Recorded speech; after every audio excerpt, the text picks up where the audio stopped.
Hey guys! Newtype Challenge 3 is still ongoing and I'm sure everyone is fighting hard for top finishes. I just completed an 80-player event and got top 4. This was a super challenging event as I had to fight through so many meta decks and work twice as hard as a smaller event. This video will focus on the deck that went completely undefeated out of 80 people, crushing the best aggro and blocker deck in its way. The grand winner is the top ranking player in his entire state, and his deck is a super powerful wing variant that has unique ratios to deal with every scenario. Let's get right into it! Hi, congratulations on your win yesterday. Thank you. Wow, beating like about 80 people on the challenge is sure something, so congratulations. Thank you. So, I guess let's get started. What color combination archetype did you run? I play green, white, wing 0. Okay, what was the key philosophy behind your build? Pretty much, play a bunch of blockers so you get to late game and drop wing 0. Depth type came in to play quite a bit versus the mirror matches, trading into like wing Gundam and stuff when they're damaged. So, no bird mode though. I don't like bird mode. Oh yeah, me neither. I don't run that card. Is there a specific card that you feel is heavily underrated?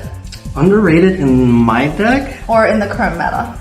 I think Depth Sight. A lot of people got off Depth Sight after a couple of the regionals and, they're playing bird mode or like more Akira and blockers, but I've been running Depth Sight since like set 1 pretty much. So wow. I like my boy here. You like him better than the Shenlong? Yes, I tried both versions of Shenlong Wu Tei. I just don't like that build, even in the mirror. I see. Fair enough. What do you normally do against aggro decks? Against aggro decks, depending on how aggro, I'm hoping to see Sword Strike, linked with Kira to keep bouncing and then play blockers to block around that. Yeah. And then Depth Sight I'll usually hold, because it's my only ramp card in the deck, so if I know I need to get to 0, I'll save this to like trade it into, or first strike into a Gundam that's linked with Bombero. Yeah. Usually. Yeah, so. That makes sense. So every deck has a great clutch card. Which one do you think is your clutch card? Wing 0. Oh, so what do you do against the, what's it called, the little minions that have 4 HP? 4 HP, that's when you have to either attack with your blockers and like try to aggro if it's a mirror. If it's against aggro, I would just try to block ahead of time to damage them and then drop Wing 0 the next turn. I see. Which card do you rely on to like secure a late game victory? Wing 0. Oh, always Wing 0. Fair enough. So in terms of matchups for yesterday, which one was your best and which one was your worst matchup? My best matchup, I would say, I really like playing in the mirror. So I play the mirror a lot, so I kind of know how that's right. And I played 2 mirrors yesterday, green white. They were running a little bit different than my build.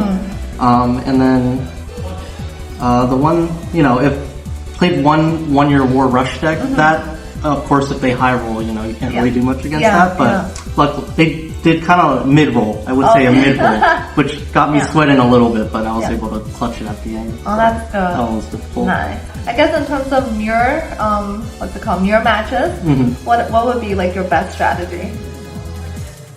Using Depth Sight, and that's why some people are like kind of they're on more heroes now. A lot of green white decks, so I like the duo Depth Sight.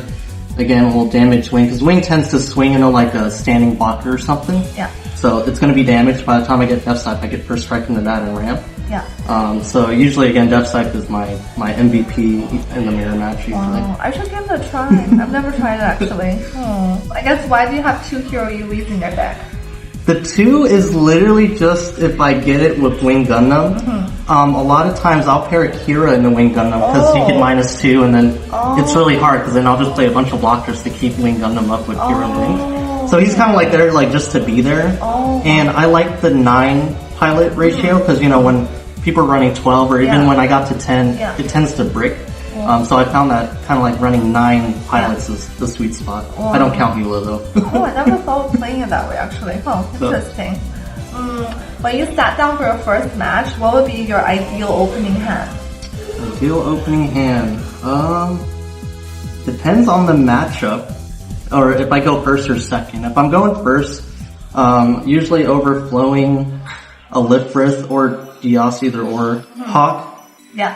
Just in case I need to bounce something, and then preferably like just another blocker or something. Oh, okay. Yeah, because then overflowing will help me cycle into the late game cards. But if I see 0, I'll like totally usually just keep it. And then if I'm going first though, I want to see as a work because it's a turn 2 card. That's true. Well, I'm surprised that you run overflowing in the late game because normally people would like use it right away in the first. I sometimes save it till mid game. Oh, like I'll keep it in hand. Okay. You know. Interesting. Very interesting. What was the single hardest pilot or unit card for your deck to deal with yesterday? For me to deal with? Yeah. The hardest unit or pilot, please. Unit. I would say.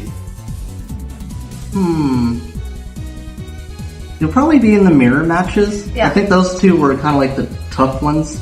Again, it's just like linking the wing Gundam. Like if I don't have depth sight, this is really hard to kill in the mirror. It kind of just goes over all my blockers and stuff. I see. Did you happen to play against Blue-White Epion yesterday? I did not. Oh, okay. I would be interested in no answer. Blue-White, yeah. Okay. If you were to make any changes to a deck now, would you change anything? So I normally run, the only change I made usually, my normal deck is 2 launcher strikes and 2 sword strikes. Yeah. Just for balance, but here in this area, a lot of people tend to play aggro or blurple. Yeah. So I put an extra sword strike just to fight against that, and I didn't really face any yesterday. Oh, I see. So I faced otherwise I wouldn't. blurples yesterday. Yeah, you played the blurples? Yeah, I did not face any. The only one I lost yesterday was blurple, and I was so mad. I'm like, I made it this far. Oh, I'm so sad. Oh, that was your last round too. Yeah, you got the down pair. I was like, why me? I was so mad. You know. Oh, but thank you. I think these are all the questions. Yeah, do you want to give a shout out for your channel? Oh yeah, I also have a channel. It's called My Name's Jump.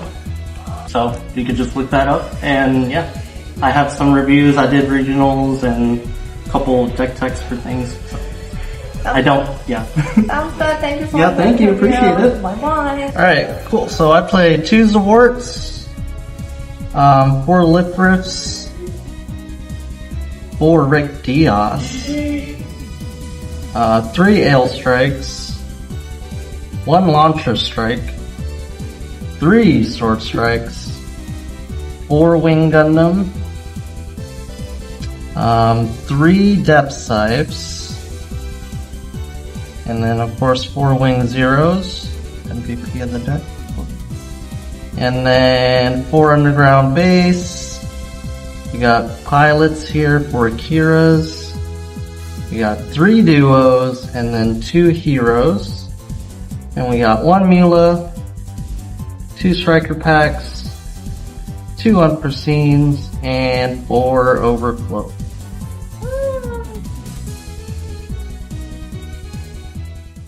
Phew, what did you think of his ratios? Let me know in the comments below. Nothing like a good old Shake Shack burger after a tournament. Thank you to Jump for his interview, and also a shout out to Will from the same tournament for giving me all his X-Phase packs. Let's open them together.